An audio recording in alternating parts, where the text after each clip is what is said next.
kami patut menyertai DAP? Should we go first? Yes or no? Yes. Okay, yes. Perlu dipertimbangkan. Okay. Why? One sentence. Kerana DAP memerlukan calon Perdana Menteri. And both of you fit the bill. Crazy. Good way to end. Man. Good way to end. Good way to end.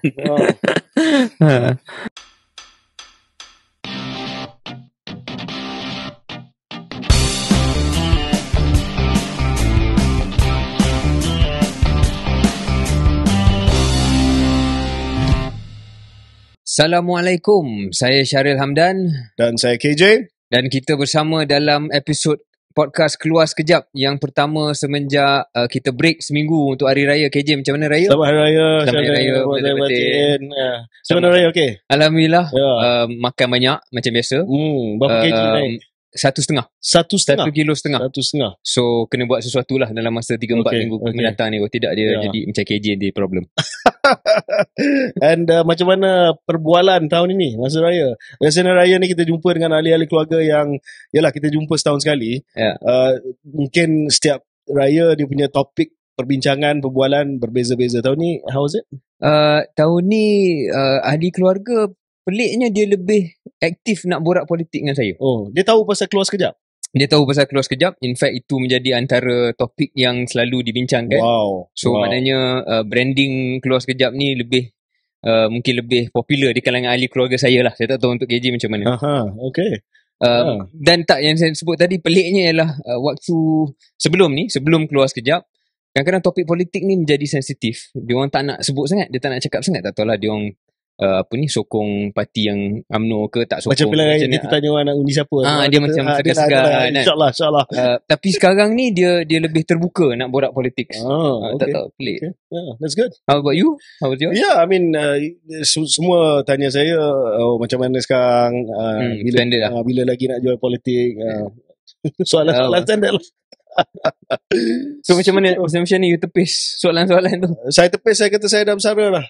Oh, cakap bersara. Saya dah bersara lah.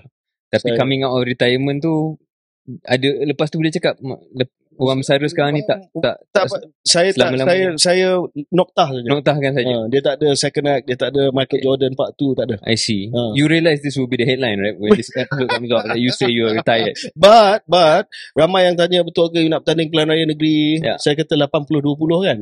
Sekarang ni 90-10. 90-10. 90 retire. 90 retire. Oops. Anyway, shall we get to the topic? Sure. Yeah. Go ahead. Still on Raya. Yeah. Dan KJ seminggu setengah ni banyaklah yang berlaku dan menjadi bualan, but especially tentang, kalau terus pada isu-isu politik yang hangat ni, tentang majlis rumah terbuka. Sebelum kita pergi ke majlis rumah terbuka Aidilfitri, saya tengok, saya perhati ni, mungkin 2 minggu last bulan puasa dan minggu pertama Syawal ni low ataupun slow news weeks. Okay. Tak ada berita lah sebab kerajaan tak ada mesyuarat, tak ada pengumuman dasar yang penting dan semua dah kira dalam mode raya lah. Tapi saya perasan semasa 3 minggu yang lepas ini memang isu yang remeh saja yang menjadi topik perbualan politik dengan negara kita. Sebelum raya pun. Sebelum raya contoh sebelum raya isu yang besar pada malam raya adalah rakaman takbir raya. Yes. Rakaman takbir raya oleh Perikatan Nasional. Ya. Yang mana saya difahamkan Perikatan Nasional telah tempah slot dengan sebuah stesen televisyen swasta TV3 dan akhirnya pada malam tersebut atas alasan masalah teknikal siaran itu tidak disiarkan ataupun rakaman itu tidak disiarkan. Dan ini jadi perbualan yang hangat. Satu adalah kebebasan bersuara, lepas tu ditepis kata ini keputusan syarikat swasta, stesen televisyen swasta. Lepas tu ada yang kata ini semua sebab PH dan juga Barisan Nasional tak buat rakaman takbir raya yang menjadi kelaziman ya setiap kerajaan. Setahu saya lah waktu saya dalam kerajaan dan juga sebelum itu saya masih lagi ingat rakaman takbir raya Jemaah Menteri ini adalah How come tahun ni tak ada rasanya? Maybe they forgot. Really? Maybe. Hmm. Maybe. Mungkin Okay. mereka terlupa. Dan tak ada penjelasan ya? Dan tak ada setakat ni? penjelasan. So bila PN buat rakaman Ya. dan dia buat tempahan, dia jadi isu lah. Ya. Jadi isu. Dan benda ni dibesarkan dan menjadi the signature issues pada malam raya. So semua gaduh pasal benda tu. Ya. Dan pada pagi raya, satu lagi pergaduhan yang bagi saya pergaduhan raya remeh lah. Tetapi maybe it shows the slow news nature of the last week, or just that benda-benda yang remeh yang menjadi topik perbincangan dan juga topik pertikaian. Pagi raya isu protokol di istana. Ya. Sebab apa nama ni, ada teguran daripada seorang isteri kepada seorang bekas menteri yang mengatakan bahawa kenapa Nik Nazmi langgar protokol istana dengan membawa anak-anak beliau ke jamuan agung di Istana Negara. Dan ini telah menyebabkan again polemik yang paling bagi saya lah non value added lah. Ini polemik yang tak ada value added, tetapi menjadi bahan di mana kedua-dua belah pihak, PH, PN primarily dalam media sosial bergaduh satu hari pasal benda tu. Cuma saya tak tahu KJ, saya terkejut sikit yang KJ terkejut. Bukankah ini level kadang-kadang politik Malaysia? Takkan kita dah sampai level tu? Dah lama kot. Dah lama kot. Kadang-kadang kita mungkin tak nak sedar ataupun tak nak tengok. Hakikatnya kita bergaduh ni isu remeh. Selalunya isu remeh. Isu yang bukanlah tak ada substance langsung. Mungkin dalam soal protokol, dalam soal sama ada PN patut diberi slot atau tidak, ada substance untuk kebebasan suara, protokol. Tapi cara hujahan itu dan cara pergaduhan itu berlaku memang sentiasa dalam konteks yang bagi saya remeh, satu perkataan. Satu lagi ialah tidak objektif, dan dia semua datang daripada polarization yang ada dalam politik ni. Maknanya kalau kita adalah penyokong PH, kita akan ambil satu angle A. Kalau kita penyokong PN, kita ambil angle B. Dan sebenarnya dalam hati jiwa kita sendiri tu tak tahu apa opinion kita. Opinion kita ikut parti saja. Ikut apa yang kita sokong. Itu je. Adakah kita dah jadi polarized macam di Amerika Syarikat? Amerika Syarikat antara negara yang paling polarized sekarang ni. Kalau penyokong Republican, dia Republican. Benda yang betul yang Demokrat buat pun dia tak akan mengaku. Sama juga dengan Demokrat. Jadi culture wars dan sebagainya. Kita dah sampai level tu. Bagi saya, ini mungkin topik lebih besar lah for another episode. Tapi politik Malaysia ni dah polarized to that point. So gelanggang tengah ni kat mana? Gelanggang tengah ni semua tengah keluar sekejap kan? Kita lah. Kita tengah keluar sekejap. Dan bila kita dah cakap kita nak masuk gelanggang tengah, center, sentris dan sebagainya, kadang-kadang ada pola-pola yang lain tu akan, ataupun yang kiri yang kanan akan mengatakan kita ni jenis yang tak ada pendirian ataupun compromise. Tapi actually the reality is politik Malaysia ni semakin lama semakin polarized. So let's take the example yang saya bagikan tadi, iaitu masalah protokol dekat istana ni. So teguran daripada isteri kepada bekas menteri tersebut adalah berdasarkan kepada amalan tahun-tahun sebelum ini. Sebab sebelum ini memang tak bawa. Jemputan adalah untuk nama dan pasangan isteri ataupun suami. Right. Memang. Tahun ini lain. Tahun ini saya tengok sebab jemputan, saya ada dapat jemputan nama dan keluarga. Mungkin sebab ini adalah jamuan yang terakhir yang Tuan Agong yang ini sebelum yang Tuan Agong yang baru akan ditabalkan, mungkin dibuat suasana yang lain. So dari sudut Nik Nazmi, dia tak salah. Dia mengikut kad jemputan, dan daripada ingatan isteri kepada bekas menteri tu memang dia ingat dulu lah. Tapi that's the middle ground. Tak ada siapa nak dengar middle ground. Tak ada siapa nak dengar penjelasan yang rational, exactly. Balance.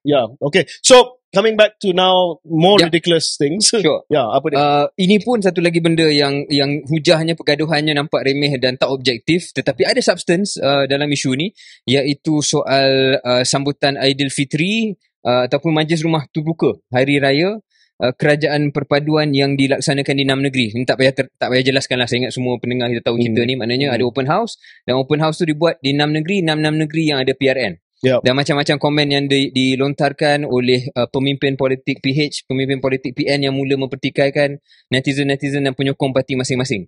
Cerita dia, persoalan dia, adakah benda ini salah guna kuasa ataupun salah guna function kerajaan untuk kempen politik pilihan raya negeri. KJ, sebelum KJ masuk, saya kata saya punya pandangan lah, daripada pemimpin Pakatan Harapan termasuk PMX cuba menjelaskan, merasionalkan, mengaku je lah. Cakap aja. This is clearly driven by PRN yang akan datang. saya tak pasti apa cara lagi nak cuba rationalkan, nak cuba jelaskan, nak cuba nafikan. Lagi baik dia kata, yes, I am Prime Minister now, and I want to meet the people dalam 6 negeri yang ada PRN. Apa saya takut lah.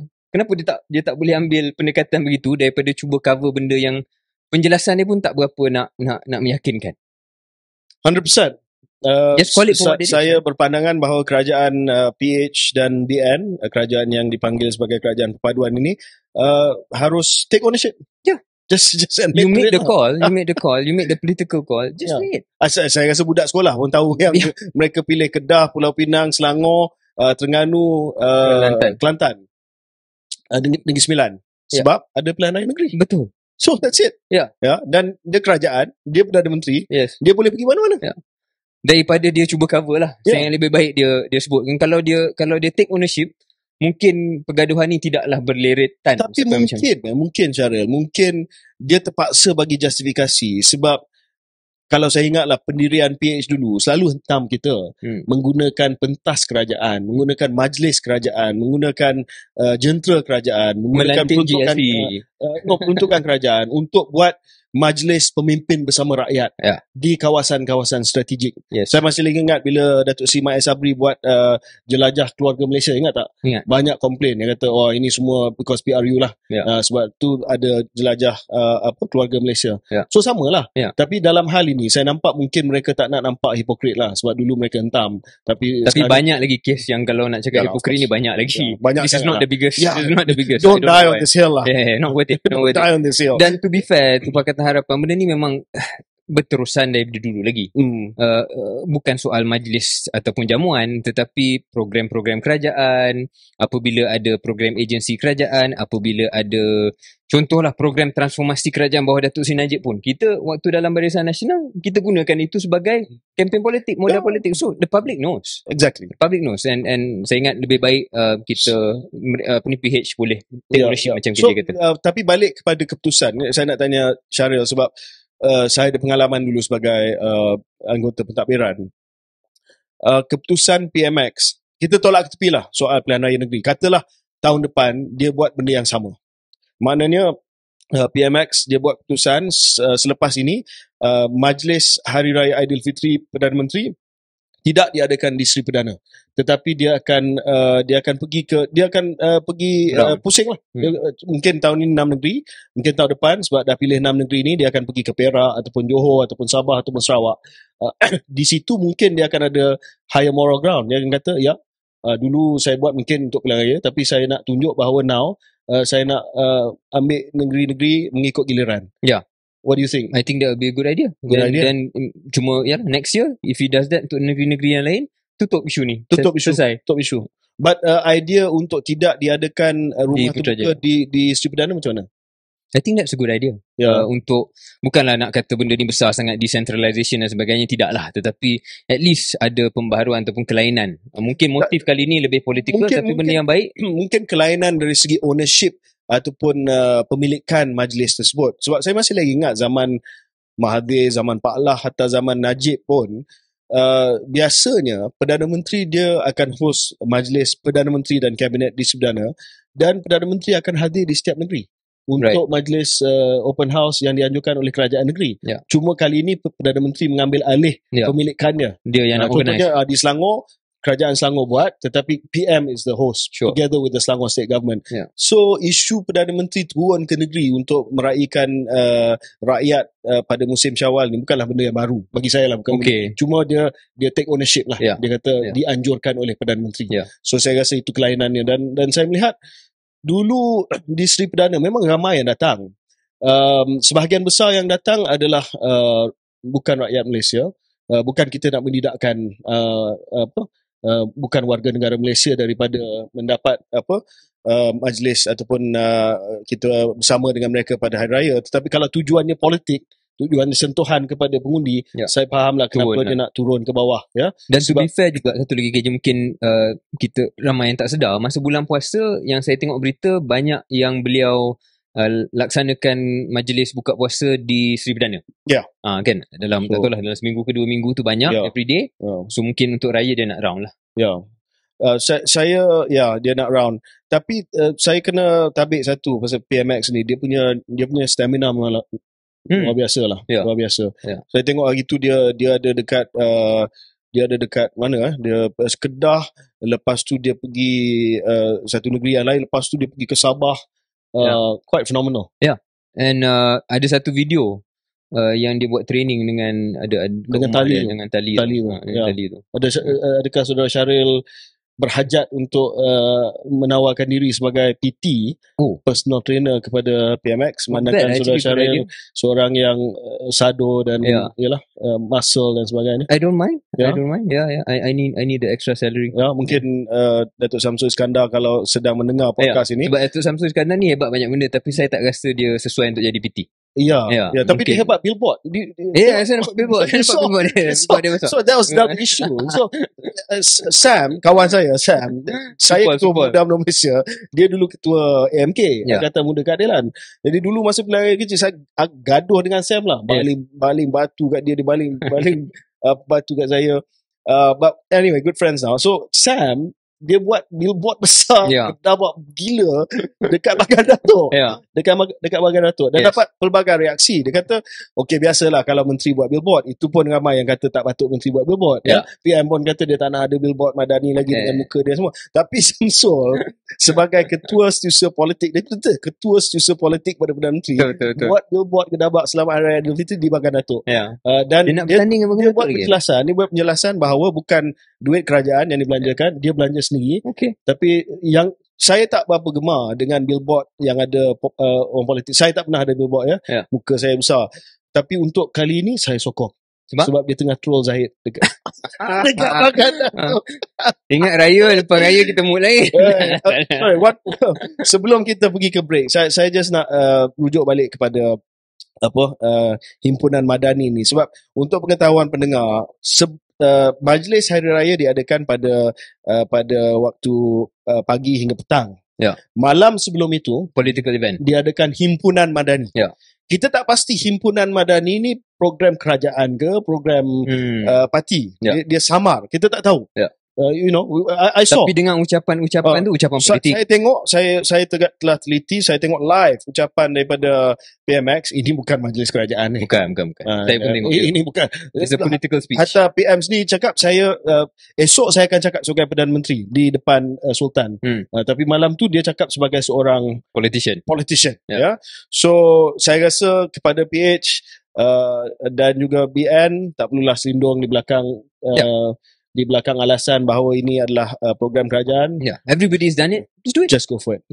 And one last thing, sorry Syaril.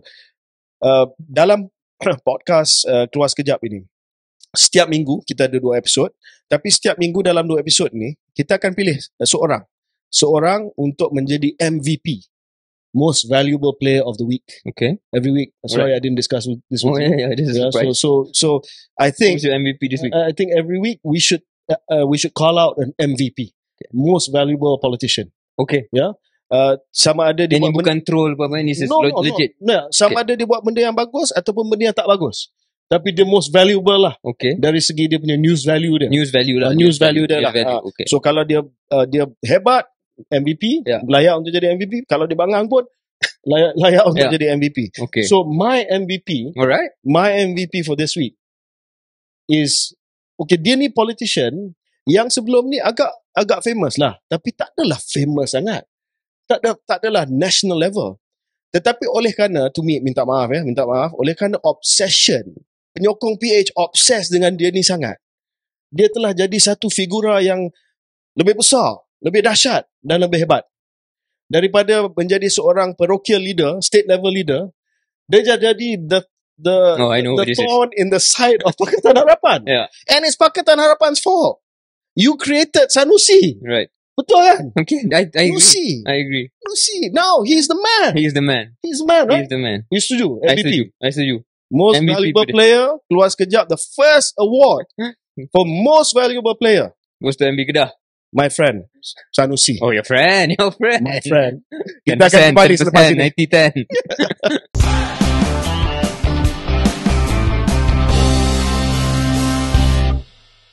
Selamat kembali ke podcast Keluar Sekejap. Seperti mana yang pendengar sedia maklum, Syaril dan saya telah memilih nama podcast Keluar Sekejap untuk menandakan fasa dalam kehidupan kami. Iaitu buat masa ini kami telah buat keputusan untuk keluar daripada politik buat seketika. Jajak, bukan kita yang buat keputusan tu. Oh ya.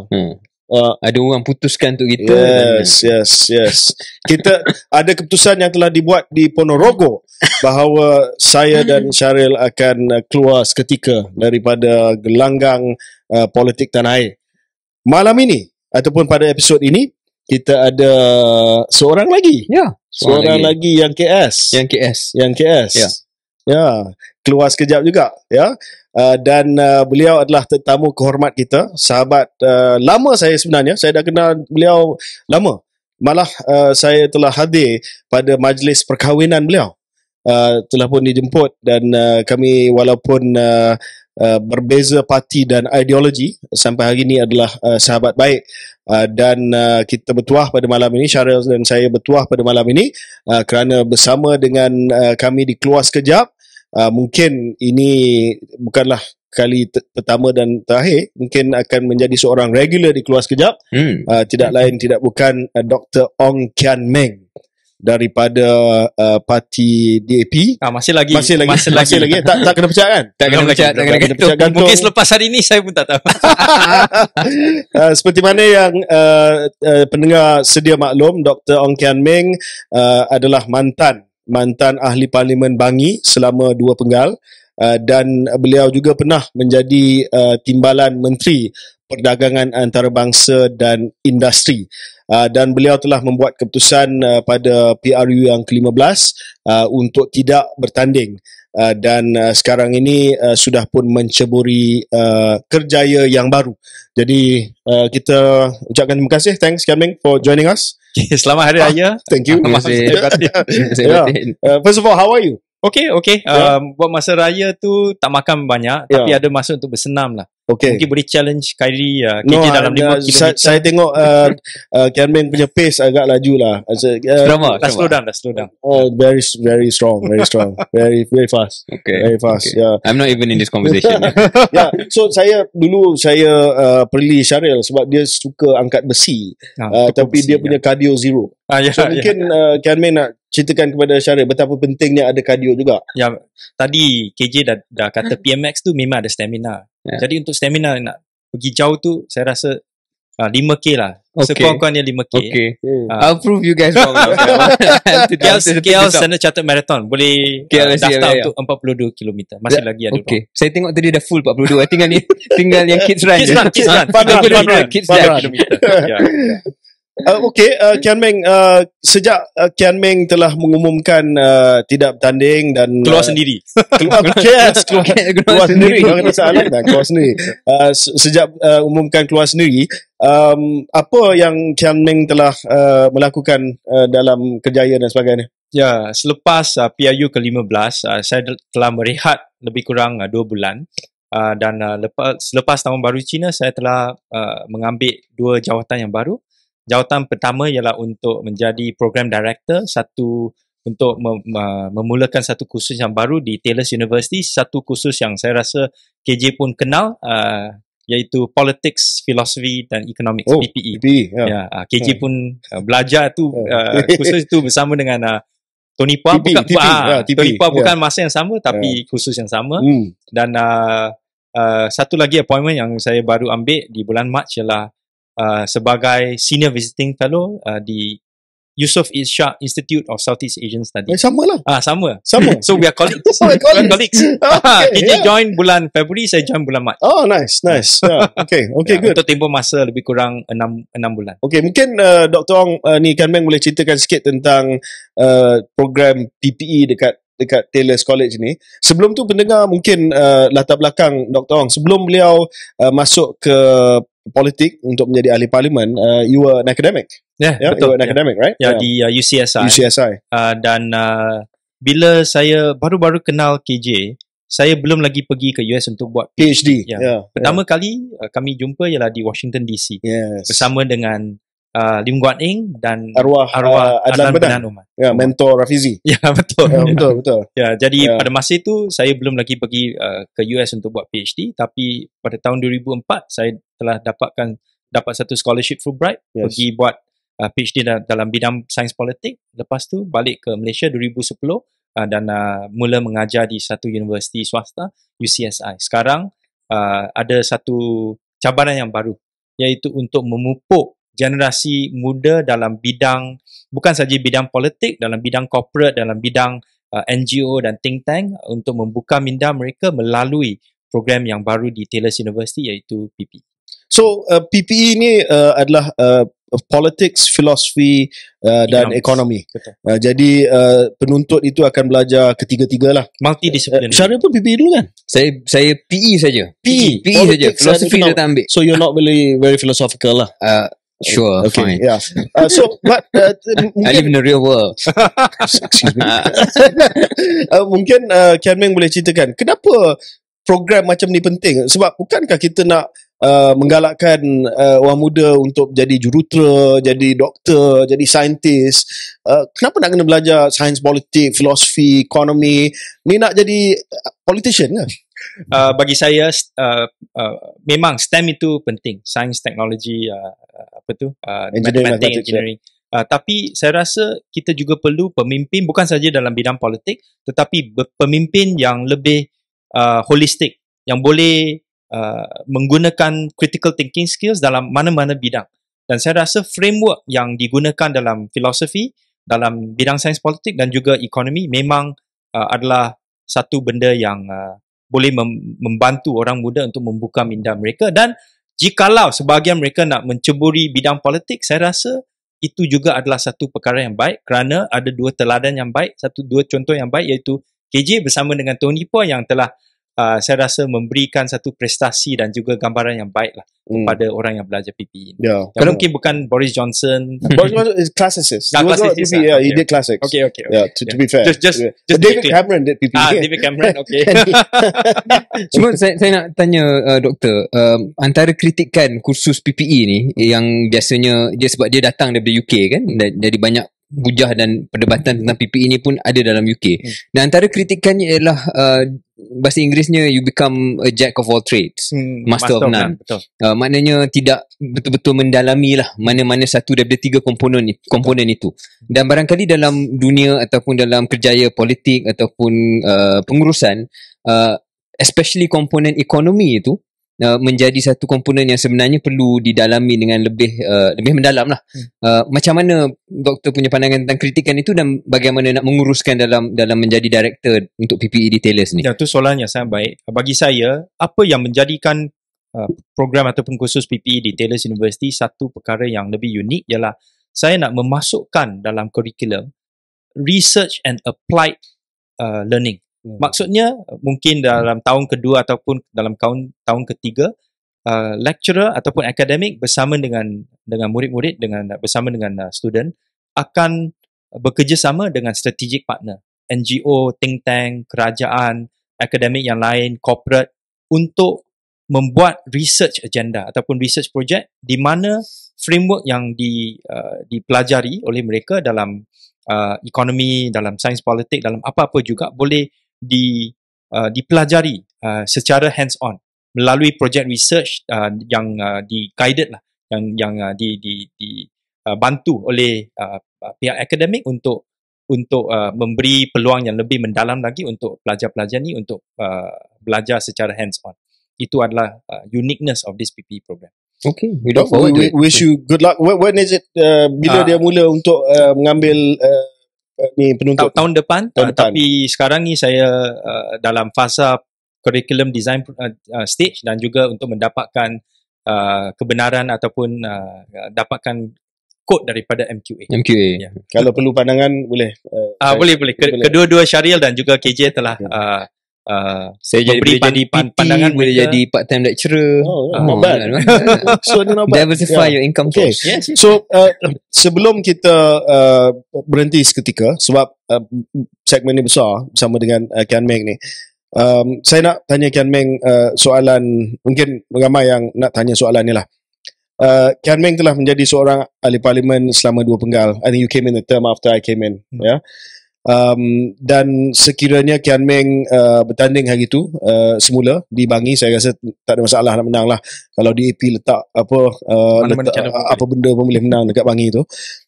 So lebih-lebih lagi Kian Meng yang menjadi seorang ahli parlimen yang bagus. Dan mungkin hari ni, kalau bertanding hari tu, mungkin hari ni Kian Meng menteri, mungkin maybe. So pertamanya, why? Kenapa keluar sendiri? Kenapa buat keputusan secara sukarela untuk keluar? Dan yang kedua, dengan Kian Meng tahu apa yang telah berlaku, ada kesal tak? Do you regret it? Okay, untuk menjawab soalan kedua tu memang tak kesal. Okay. Kerana sekarang ni saya memang ada lebih masa untuk buat apa yang saya gemar, iaitu dalam bidang akademik dan juga research. Untuk menjawab soalan tadi, yang pertama tu, saya beri versi yang ringkas dulu, lepas tu mungkin selepas break saya beri versi yang lebih panjang. Nice. Versi short version ialah nombor satu, deal saya dengan isteri saya memang selepas 2 penggal menilai semula. Sama ada nak teruskan dalam gelanggang politik ni, kerana saya ni bukan lifelong politician. Itu memang dah diakui oleh saya apabila saya masuk bertanding di Serdang 2013. Yang kedua ialah saya telah mengenal pasti pengganti saya sebelum saya membuat keputusan untuk keluar sendiri. Dan mungkin kalau nak huraikan lebih panjang, nanti saya pun boleh huraikan. Jadi apabila saya telah mengenal pasti seorang yang lebih muda berbanding dengan saya untuk jadi ahli parlimen. Untuk jadi ahli parlimen, iaitu Shahrizan Johan. Pada masa itu beliau adalah setiausaha politik kepada Lim Kit Siang. Saya rasa kawasan Bangi memang sesuai untuk dia mengganti saya. Jadi saya nak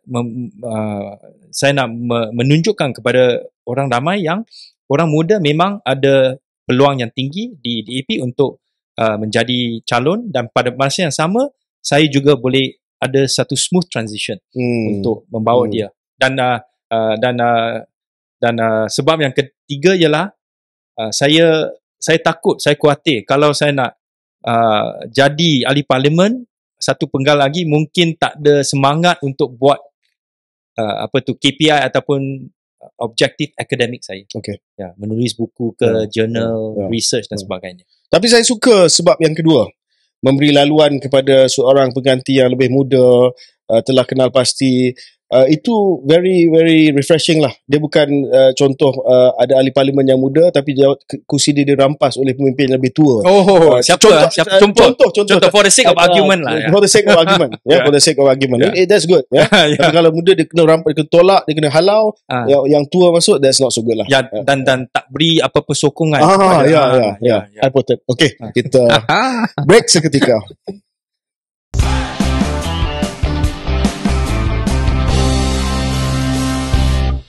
Kembali kita ke episod Keluar Sekejap bersama saya Syarif Hamdan. Okay, J. Dan juga OKM. Yang masih lagi YB, yang botak. Yang botak. KSO. OKS. Okay, tadi Kian Meng ada ceritakan sebab-sebab dia tidak bertanding. Ada sebab peribadi, perbincangan dengan isteri beliau. Ada juga soal succession planning dan juga ada soal motivation untuk menjadi seorang akademik. Sorry Kian Meng, saya terpaksa tanya soalan ni. Kita pergi terus kepada segmen yang panas lah.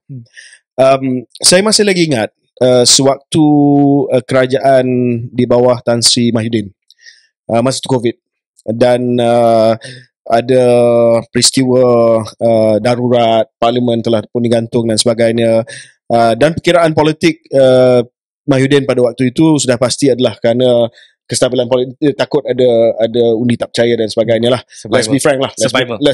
Let's be frank about it.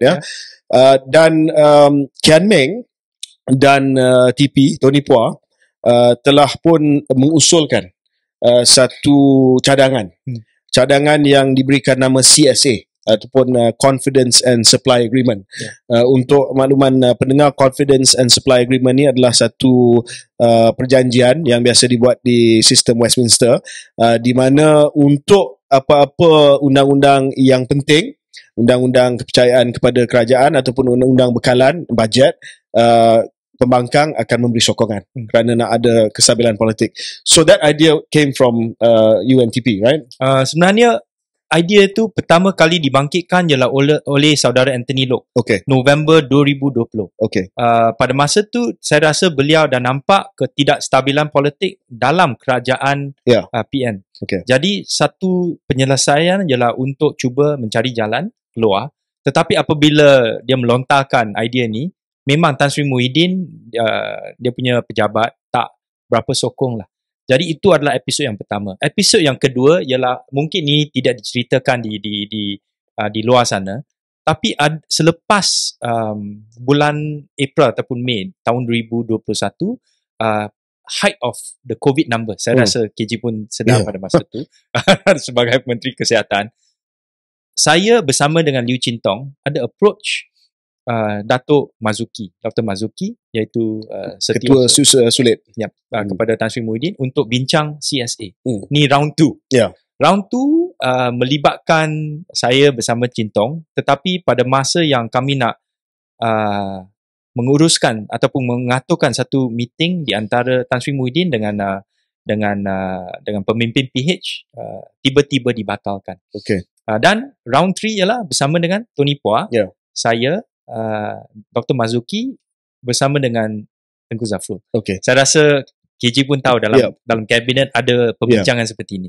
So KJ, sebelum masuk ke intrik itu, mungkin soalan saya, Doktor, yang mungkin ramai pendengar nak tahu juga, kenapa DAP dan Pakatan Harapan waktu itu tak nak berdepan dengan pilihan raya? Kemungkinan pilihan raya andai kata kerajaan Tan Sri Muhyiddin itu jatuh. Why was there resistance for election? COVID ialah satu, kerana apabila kita adakan satu pilihan raya waktu COVID, turnout tu memang akan jatuh.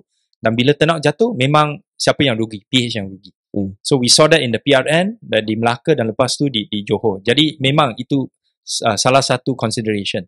Satu lagi consideration ialah jikalau Tan Sri Muhyiddin dijatuhkan pada 2021, Datuk Seri Anwar tidak akan dapatkan undian cukup untuk mengganti beliau. Jadi waktu tu kami juga agak-agaklah UMNO akan mengambil balik jawatan Perdana Menteri, dan pada masa itu the strongest opponent of PH at the time bukan PN, masa tu adalah UMNO. So we made a calculation bahawa untuk kestabilan politik dan juga personal interest in terms of Pakatan Harapan punya political chances, we thought it would be good, it would be better for everyone kalau kekalkan kabinet ni, kekalkan Tan Sri Muhyiddin sebagai Perdana Menteri. But it went on for, I'm sorry jumping a bit KJ, but this went on for a while. Selepas Tan Sri Muhyiddin pun, bila Datuk Seri Ismail Sabri pun masih lagi ada resistance ataupun tidak begitu minat untuk masuk ke pilihan raya. Why do you think there was that? Same reason. Turnout, consideration of turnout and political sentiment. Tapi balik kepada peranan Kian Meng dalam perjanjian CSA ni, saya ada baca dan saya ada dengar juga di kalangan kawan-kawan politik, Kian Meng telah mengambil risiko yang besar. Sebab internally dalam parti DAP ada yang setuju, ada yang tak setuju. Dan ramai juga yang dikatakan grassroots yang tak setuju dengan CSA ni. Sebab seolah-olah bagi nyawa kepada Mahyudin. Kita sokong kerajaan Sheraton Move dan kita bagi nyawa kepada Mahyudin untuk kekal sebagai Perdana Menteri. Did that cost you at the party election? Saya rasa itu adalah salah satu sebab, mungkin bukan sebab yang utama, tetapi salah satu sebab kenapa saya dan juga Tony Phua tidak berjaya untuk memenangi cukup undi untuk masuk ke CEC pada pilihan parti tahun 2021. Memang grassroots tu mereka nampak macam saya dengan Tony tu menderhaka lah kepada betray the voters lah. Jadi ada reaksi yang memang bukan saja daripada penyokong DAP, daripada penyokong PH. Ada ramai di Twitter pun belasah saya, belasah Tony, cakap ada makan durian ke atau apa. Saya pun tapi oleh kerana saya telah membuat keputusan untuk tidak bertanding lagi, I was willing to risk my political career because saya dah tahu. Or did you make the decision untuk tidak bertanding sebab merajuk, sebab insiden tersebut? No. Mungkin ini memberi saya kepastian yang keputusan untuk tidak bertanding itu adalah keputusan yang betul. Tapi saya memang ni bukan nak merajuk atau apa, because I did this because I thought that was the best thing for the country for the country. Saya beri satu lagi contoh, satu lagi peristiwa yang saya rasa KJ pun tahu, yang memberi lagi kepastian kepada saya yang keputusan saya untuk tidak bertanding adalah betul. Di mana saya tak tahu KJ ingat atau tidak, bila program vaksinasi itu dah bermula lebih kurang Februari tahun 2021. Saya bersama dengan Lim Guan Eng, bersama dengan Steven Sim dan juga Kelvin Yee ada bersama dengan saya. Yes. Dan komitmen yang diberikan kepada KJ pada masa itu ialah kita nak bekerjasama untuk roll out program vaksinasi ini. Dan saya rasa KJ pun tahu, on the ground ada ramai ahli politik yang kerja kuat untuk buat sign up, lepas tu bawa orang dan saya rasa dalam kalangan ahli politik yang rajin sekali ialah ahli politik DAP. Memang mungkin kami di bandar lebih senang untuk membawa orang dan juga register orang. Tetapi apa yang mungkin membuat saya sedikit tidak berapa puas hati ialah apabila ada satu episod di mana Kerajaan Pulau Pinang kata mereka dinafikan hak untuk membeli vaksin daripada pihak yang tertentu, dan bagi saya ia memang shift the direction and attention away from apa yang penting, iaitu untuk roll out vaksinasi program tu secara baik. And saya pun tahu KJ ada satu reaksi yang begitu hebat terhadap episod itu. Dan apabila saya nampak peristiwa seperti itu, saya juga telah meluahkan perasaan kepada pemimpin parti saya yang saya rasa ini memang sesuatu yang tak sepatutnya dibuat. Kalau nak memang ada niat untuk beli vaksin, buatlah spot check, buatlah background check, siapakah pihak ni yang nak tawarkan vaksin dan sebagainya. Jadi apabila episod ni berlaku, saya memang, kerana saya dah tahu saya tak nak bertanding lagi, saya memang nak blokkan perasaan hati saya. Ini adalah sesuatu yang sepatutnya tidak dipolitikkan, because of the larger question at hand. And on record, di keluar sekejap, terima kasih sebab bukan saja masa Kian Meng meluahkan pandangan tersebut, tetapi sewaktu kita percepatkan vaksinasi untuk Lembah Kelang, saya memerlukan seorang rakan daripada PH yang boleh menjadi koordinator untuk operasi search capacity yang kita buat, dan saya dan Amir Rudin MB Selangor telah lantik Kian Meng, and thank you for being the bridge. Thank you for appointing me. I don't know whether you remember. Can I just jump in on this Levin and say we're feeling excluded. I just want to say something honestly. Ada ketika-ketika tertentu dalam kerjaya seseorang ahli politik yang saya rasa kita boleh nampak his or her true nature. Dan bukanlah saya nak ambil kesempatan untuk sengaja puji doktor, tapi memang saya ingat saat-saat tu, ketika tu waktu program vaksinasi ni dipolitikkan, sampai hari ni pun masih ada nak dipolitikkan, tapi pada waktu itu kemuncak kan, dan kita memerlukan satu benda yang boleh calm down temperature politik itu. Dan saya ingat ramai rakyat Malaysia akan ingat interaksi antara KJ dan juga Dr. Ong Kian Meng merupakan salah satu momen di mana ada betul-betul bipartisan punya usaha untuk mempercepatkan vaksinasi. Jadi kalau rakyat Malaysia ingat, memang inilah antara contoh yang perlu kita perbanyakkan lah. Tapi tak senang, kerana ada tadi kos. KJ dan Syaril cakap bangkitkan isu tentang common cause, common ground, middle ground. Tapi apabila saya bekerjasama dengan KJ, mungkin ada orang UMNO yang tak suka.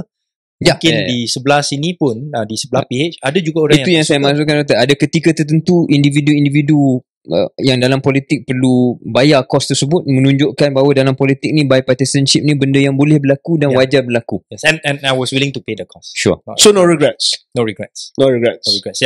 Yang saya rasa satu lagi perkara yang penting ialah saya telah menunjukkan bahawa saya boleh adakan satu smooth transition daripada saya kepada Syarizan Johan yang menggantikan saya di Bangi. Okay, kita akan teruskan, tak ada break. Kita nak jump into topik yang besar lah, iaitu DAP, Democratic Action Party of Malaysia. Dan untuk makluman Kian Meng, di Keluar Sekejap kita banyak ceritakan dan memberi analisa berkenaan dengan UMNO, sebab saya dengan Syaril insider UMNO, dululah insider UMNO, jadi knowledge kita pasal UMNO ni insider punya knowledge. Kita tahu sedikit sebanyak tentang parti lain, tetapi nothing quite like hearing from the horse's mouth. Jadi seperti mana yang saya sebut, saya kenal Kian Meng dah lama. Sebelum menceburi bidang akademik, beliau juga telah bekerja di think tank. Think tank yang dikendalikan oleh dua parti, MCA dan Gerakan. So while you were not a member, you were associated with MCA and Gerakan, so you did the full Grand Slam of Chinese parties. You ended up with you finally chose the AP. Multiracial. Remember we had that lunch at RSGC, and then you said you were going to go for it, and thank you for telling me. Okay, saya rasa kita nak cakap pasal DAP lah hari ni. Pertama, saya tanya yang pertama, and then Syaril, over to you. Saya nak tanya pasal DAP ni. Saya tanya dari perspektif pengundi Cina.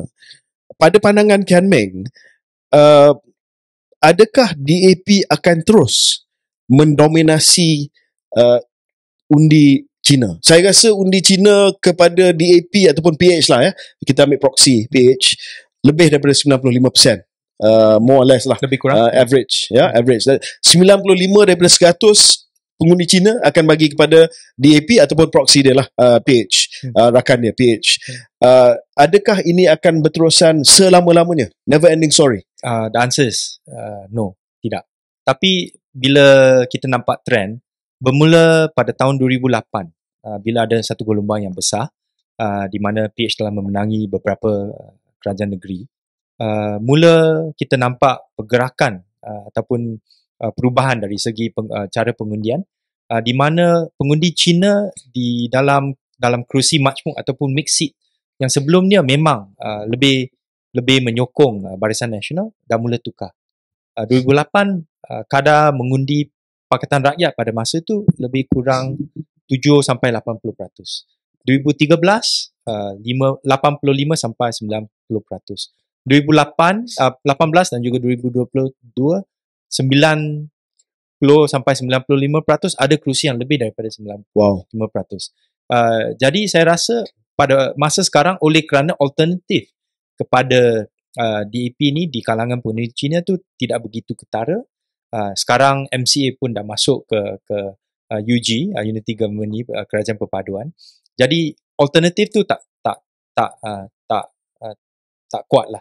Tapi saya rasa jikalau ada parti yang baru, parti yang mungkin nak menegaskan bahawa mereka boleh menyuarakan apa yang penting di kawasan bandar, mungkin di Pulau Pinang, di Selangor dan sebagainya, saya rasa mungkin mereka nak advocate tentang better local governance dan sebagainya. Saya rasa mungkin mereka boleh start untuk ambil sebahagian daripada undi Cina di kawasan bandar daripada DAP. Okay, let's just rewind sikit. Saya setuju. Sekarang ni dah sampai tahap, saya rasa maksimum lah, tapau habis lah. Ya. Saya rasa yang undi yang tak bagi kepada PH pada PRU 15, we kasih on dengan family dia sajalah. Mungkin di dua kerusi di Johor sajalah. But I don't know, saya tak sempat nak deep dive the figures, tapi ada orang kata masa PRN Melaka dan Johor ada sikit movement, ataupun they didn't come back to vote Chinese. Ada sikit movement, tapi itu adalah di kalangan undi yang sedia ada, yang memang adalah lokal. Ya, kalau nak tambah mereka yang balik untuk mengundi, mungkin kat Alor Gajah ada lebih kurang 15% yang sokong Syaril, tapi di kawasan Bangi tu saya rasa lebih daripada 95%. So berapa election cycle lagi Kian Meng rasa calon DAP pada kempen pilihan raya boleh duduk di rumah, goyang kaki dan menang dengan majoriti 60-70 ribu. Bukan nak kata you do that, but you can do that. You know, I mean, Gobin was telling me that, you know, he won in Damansara by something ridiculous. 100 over 1,000. You know, God, kita kerja macam gila. Untuk dapat 15%. Itu pun I kira mean, champion you know, Gobin just chill, you know, and 100,000 majority 100,000. Majority. It's crazy. Mungkin ni boleh dikekalkan mungkin untuk satu lagi pilihan raya. No. Why? Why do I say this? Oleh kerana sekarang kita boleh nampak di gelanggang politik di Malaysia ni, it's very hard to predict. Kalau sebelum PRN, sebelum PRU 2022, saya beritahu KJ, for GE15, BN akan hanya menang 30 kerusi. Before the campaign bermula. Will you believe me? Maybe. Syariah? Less so, but I was in a leadership, so maybe I drank Kool-Aid. Yeah, I think we had 60 or something. 60 lah. Yeah. Tak ada orang yang anggap bahawa UMNO akan jatuh kepada 26 kerusi. So sama juga dengan PH dan juga DAP. Jikalau ada perkara yang luar biasa yang berlaku, mungkin bosku mendapatkan padan ataupun ada banyak perkara yang boleh berlaku dalam masa yang singkat. Mungkin but okay. But it may not come down, it may not be from the 90% to 50%. But can you DAP and the Chinese voters, can you do a Sarawak? Maknanya you just go with whoever wins lah. Siapa yang menang ni undi Melayu, katalah Bersatu ke, UMNO ke, PAS ke, you kata okay, kita represent 95% Chinese, kita macam Sarawak, kita election proof, siapa pun menang, kita kamcing, let's go. I don't think so. Why you dengan Zahid now okay right? I thought ni dengan Komeng dengan Zahid peluk-peluk semua. Tapi masih dalam kerangka Pakatan Harapan. Yeah. It's still within the context of Pakatan Harapan. Tapi Doktor, just to challenge you a bit on your caution about mungkin benda trend 95% ke atas ni takkan selama-lamanya kekal bersama DAP. Tapi point Doktor yang tadi 5 minit tadi tu, I think that's the main point. Tidak ada alternatif yang jelas. Di mana betapa marah pun mungkin pengundi Cina satu hari nanti terhadap DAP for whatever reason lah. Where do they go? Exactly. They don't go anywhere. That is why kadar mengundi akan turun. Saya rasa mungkin PRN ni kita boleh nampak. So advantage yang ada pada DAP ni untuk UMNO ataupun pengundi Melayu, kalau nak protes ada UMNO ke, nak protes BN ke, dia memang ada alternatif. Ada alternatif. For DAP and for PH, nak protes terhadap PH ni duduk rumah. Buat masa sekarang memang tak ada alternatif. That's what I said. I think Ken Meng kata tadi 1 election cycle. I think it's a long time. 5 election cycle man.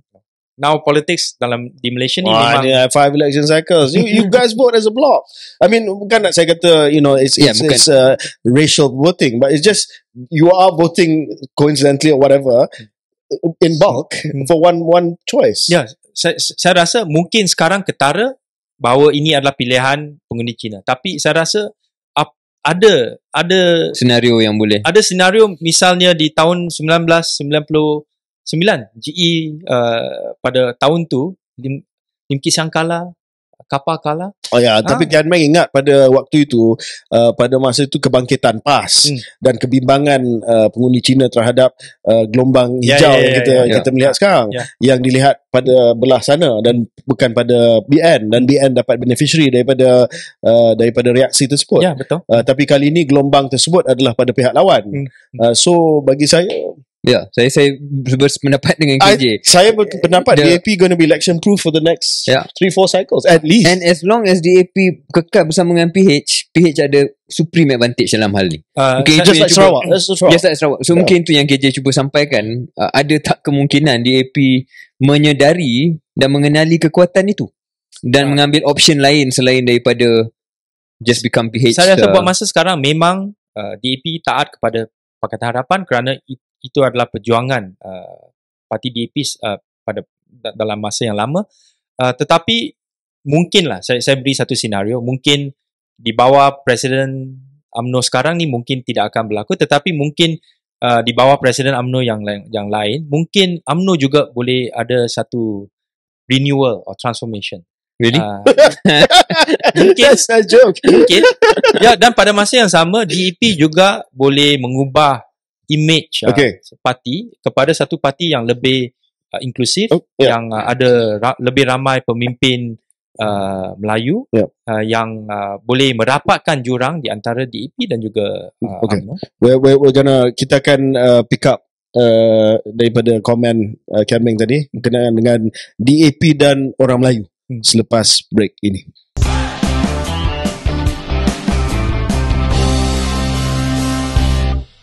Kita kembali ke Keluar Sekejap bersama saya KJ dan juga Dr. Ong Kian Ming. Saya terus pada apa yang kita nak bincang sekarang ni. Sebelum break tadi, Dr. Kian Ming dah bagi sedikit gambaran tentang apa yang mungkin dia bayangkan dalam masa depan. Cuma untuk masa depan yang Dr. Ong Kian Ming sebut tadi berkenaan dengan image baru DAP dan sebagainya, kena melepasi satu cabaran asas tentang image DAP sekian lama, iaitu betapa orang Melayu Islam di Malaysia ini susah untuk terima DAP. Kebanyakan. Dan benda ini mesti diatasi oleh DAP. Saya nak tanya doktor dulu, why do you think that is? Kenapa ada cabaran ini dan kenapa tak dapat melepasi setakat ini walaupun dah cuba macam-macam dengan kawasan selamat macam Bangi pun diberikan kepada ahli parlimen orang Melayu, which bagus dalam hal itu, tetapi itu satu contoh dan banyak contoh yang lain. Poster boy, poster girl Melayu dalam DAP still tak dapat break this problem. Why? And apa cadangan ataupun pemikiran doktor untuk selesaikan masalah ini dalam say the next 10 years? Okay, sebelum saya pergi kepada soalan kenapa DAP ini tidak dapat diterima oleh pengundi Melayu, saya nak mungkin update sikit. Di mana saya rasa di kawasan bandar, di kawasan negeri di mana PH telah memerintah untuk 2-3 penggal ni, saya rasa ada persepsi yang telah ditukar. Bila saya bertanding di Serdang 2013, sokongan yang saya dapat daripada pengundi Melayu tu mungkin 10-15%. 2018 dah satu penggal, sokongan tu naik kepada lebih daripada 35%. Masa tu mungkin ada kerana bersatu isu bosku dan sebagainya. Tapi saya rasa juga apabila seorang pemimpin DAP, wakil DAP boleh menunjukkan diri sebagai seorang yang boleh membantu semua lapisan masyarakat, tak kira bangsa, kaum dan sebagainya, itu memang ada satu kesan. Dan saya rasa apabila ada lebih pemimpin DAP yang ada image ataupun image seperti ini, misalnya Hanayo, misalnya Anthony Loke dan sebagainya, saya rasa mereka boleh cool down sikit itu image orang Melayu terhadap DAP. Itu adalah mungkin sedikit update. Tapi tak boleh nafikan memang ada sejarah yang panjang di mana pemimpin seperti Lim Kit Siang dijenamakan sebagai seorang yang anti Melayu, anti Islam, anti Raja dan sebagainya. Dan saya rasa untuk orang yang lebih tua tu, mereka suka nak let go ataupun melupakan image seperti ini. But just on that. Sure. But kadang-kadang ada perkara yang self-inflicted goal. Yang DAP own goal yang DAP buat. Kita tak payahlah nak cerita benda-benda yang remeh macam pakaian ke, masuk masjid ke, all that yang dulu cuba dimanipulasikan oleh musuh DAP. Tapi ambil contoh yang terbaru, saya terbaca statement Kit Siang berkenaan dengan kasino. Sebab ada polemik berkenaan dengan kasino di Sarawak dan sebagainya, dan Kit Siang keluarkan kenyataan kata di Timur Tengah, di negara-negara Gulf ada kasino, di negara-negara Arab dan sebagainya. So again, that's clearly tone deaf and self-inflicted because easy to manipulate. Ya, betul. Ya, saya rasa apabila untuk saudara Lim Kit Siang, oleh kerana walaupun beliau telah bersara dari frontline politics, beliau juga ada keluarkan lebih kurang 2-3 statement satu hari. Ada banyak statement. Jadi mungkin ada statement yang lebih ad hoc, ada statement yang mungkin berdasarkan pengalaman yang lebih mendalam dan sebagainya. Dan untuk isu seperti kasino ni, saya rasa memang adalah satu statement yang ad hoc yang memang tidak dibincang dengan pemimpin-pemimpin DAP yang lain. Tapi saya tak nafikan ada banyak lagi episod yang saya pun dan meluahkan perasaan saya di mana tak nafikan memang ada own goal yang dibuat oleh pemimpin DAP. Okey lah, itu soal DAP. Saya sebagai orang yang sebelum ini aktif dalam UMNO dan KJ pun sama. Mungkin we can be honest here KJ. UMNO pun ada main peranan dalam mewujudkan image DAP yang kita cakap ni. Ya, betul. Dan saya berani kata sebab itu reality dan saya pendengar semua It's politics, it's right? politics. Dia bagi bola tanggung, kita smash lah. Sure. Although saya Sama nak juga, cakap saya cubalah. Dr. Ong, you can say whether you agree with me or not, but I really tried untuk avoid menggunakan DAP sebagai bogeyman yang mudah dalam politik UMNO. Dr. Kiaming tadi sebut tentang mungkin cost yang you had to pay for being bipartisan dan sebagainya. People like KJ and I memang had to pay a lot of cost because part of it is of course we're not perfect the whole time, tapi even masa 22 bulan Pakatan Harapan, saya sebagai naib ketua pemuda UMNO waktu tu, dan saya ada seorang ketua pemuda UMNO yang memang right wing habis, bukan macam KJ. Culture war. Dan saya cukup elak untuk kata DAP ni anti-Islam lah, anti-Melayu lah. I didn't want to play that. I would criticize DAP because that was my job, tapi based on policy we try tidak untuk menjadikan benda itu sebagai polemik perkauman. Tapi tak apalah. Itu kita dan people have their own views. Tapi sama juga seperti saya. Sure. Saya juga that was where I was going for. Kritik berdasarkan policy. Tapi apabila ni saya rasa kita patut cakap terus terang. Apabila ada pemimpin di parti UMNO ataupun di parti DAP cakapkan sesuatu yang mungkin tidak sensitif kepada kaum yang lain ataupun terhadap puak-puak yang tertentu, bagi pemimpin di DAP, walaupun saya tidak setuju dengan pandangan ini, dengan pandangan yang dibangkitkan oleh setengah pemimpin, saya tak boleh meluahkan perasaan itu secara terbuka. Kalau saya meluahkan perasaan secara terbuka, memang saya akan kena belasah dari dalam. Sama. Dan poin saya ialah mungkin ramai pendengar yang tak faham nuans ni. Dia anggap kalau dia tak suka DAP, maknanya semua orang DAP ni, katakanlah contoh, kalau dia tak suka Lim Guan dia tak suka Lim Kasian, dia anggap semua orang dan DAP ni macam tu. Dan keluarkan kenyataan macam tu.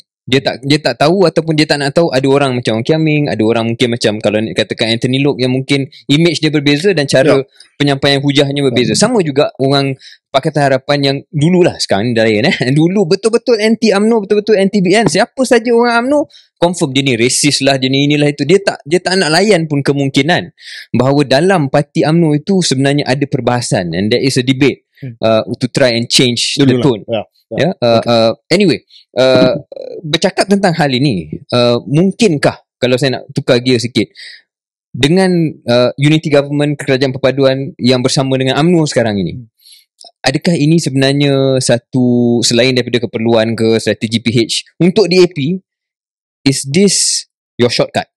Is this your shortcut untuk diterima oleh orang Melayu dengan lebih ramai, and there's a transfer of UMNO's Malay base kepada PH and therefore kepada DAP? Dan sebelum Kian Meng jawab, saya nak extend pemikiran Syaril tadi tu untuk menjadikan siri soalan. Buat masa ni DAP adalah jaguh bandar, macam UMNO jaguh kampung lah. Sebelum ni lah. Now UMNO jaguh kampung lah. Dia boleh menang di kawasan-kawasan luar bandar lah. Itu pun now quite risky also. That's what Dr. Kiaming was saying. Dikenali sebagai jaguh bandar, jaguh kampung, DAP jaguh bandar. Bila ataupun apakah keadaan di mana orang macam pengganti Kian Meng, Syarizan ataupun YB Rara boleh menang di kawasan macam Padang Terap, Tanjung Karang, dan tak perlu menjadi the equivalent of Wee Ka Siong lah, bertanding di kawasan Melayu dan menang. You know what I mean kan? MCA dia buat 3-4 election dia kena menang di kawasan Melayu saja. Tanjung Piai. Kawasan Cina bungkus lah. Sama juga dengan Uncle Tom DAP, maybe unfair. Uncle Tom DAP dia kena bertanding di kawasan Cina. Kalau bertanding di kawasan majoriti Melayu, bungkus. Kalau kita lihat PRU ke-15 ni, di beberapa kerusi yang memang majoriti Melayu dan luar bandar seperti di Mersing ataupun di SIK dan sebagainya, memang DAP ada letak calon. Gerik juga kalah dengan teruk. Kerana memang tak ada grassroots kat sana. Dan kalau nak DAP nak cuba untuk memasuki ke kawasan ni, saya rasa memang susah. Tapi ada sort of like proses lah di mana DAP boleh mengukuhkan diri di tempat semi urban macam Bentong. Untuk Bentong tak boleh dinafikan sokongan DAP, walaupun letak calon Melayu kat sana, sokongan DAP di kalangan pengundi Melayu tu memang I would say at most 10%. Melayu sanggup bagi kat Tiong Lai. Dan juga dan juga calon PN. PN.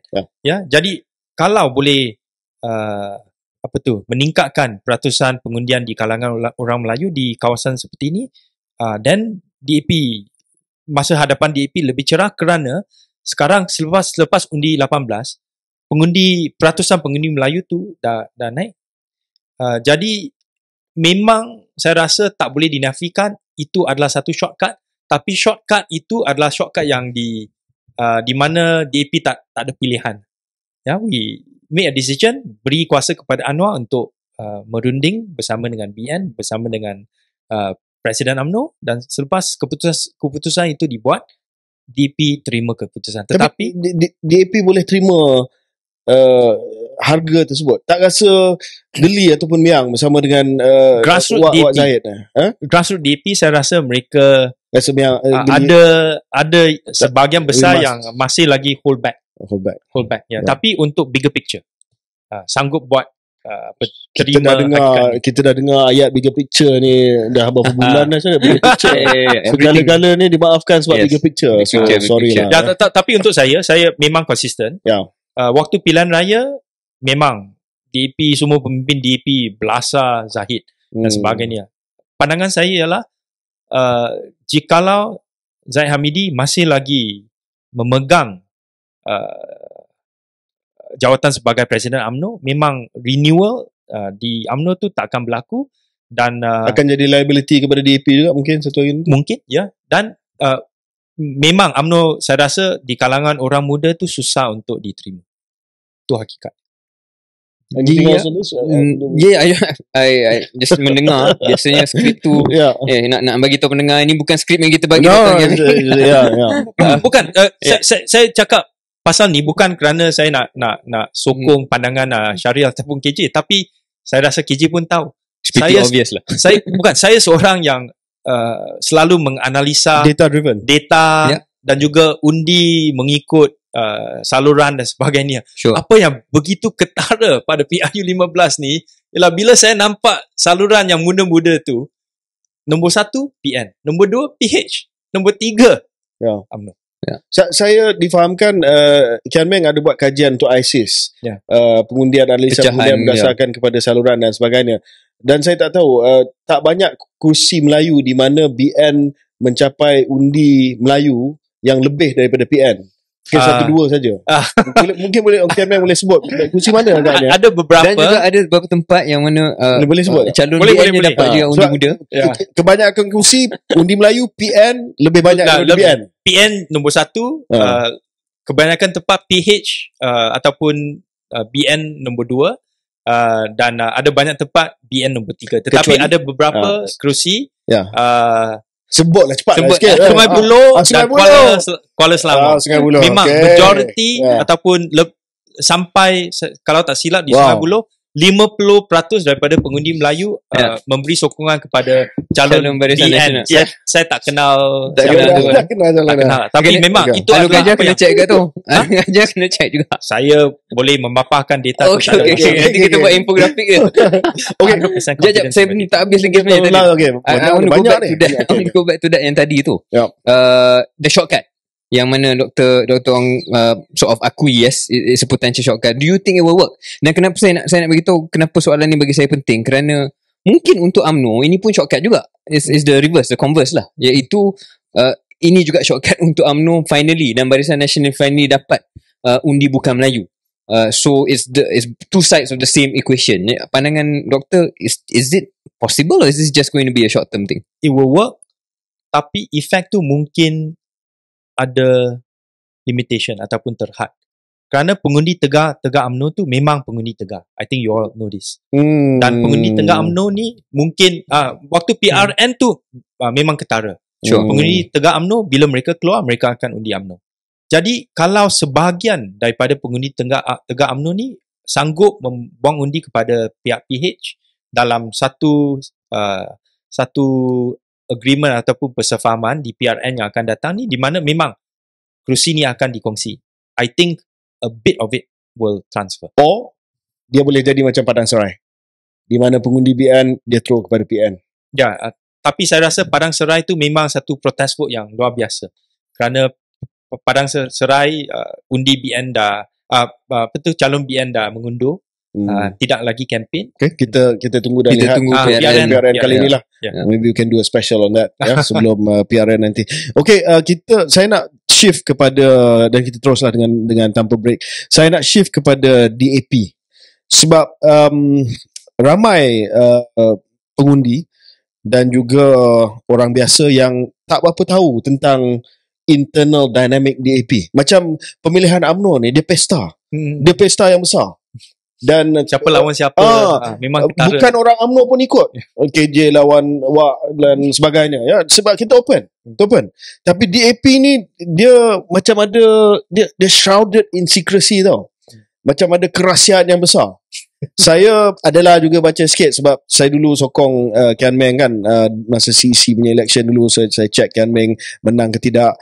Dan untuk pendengar, dan Kian Meng mungkin boleh ceritakan dengan lebih lanjut, DAP ni dia pilih Central Committee CEC, macam Majlis Tinggi UMNO lah.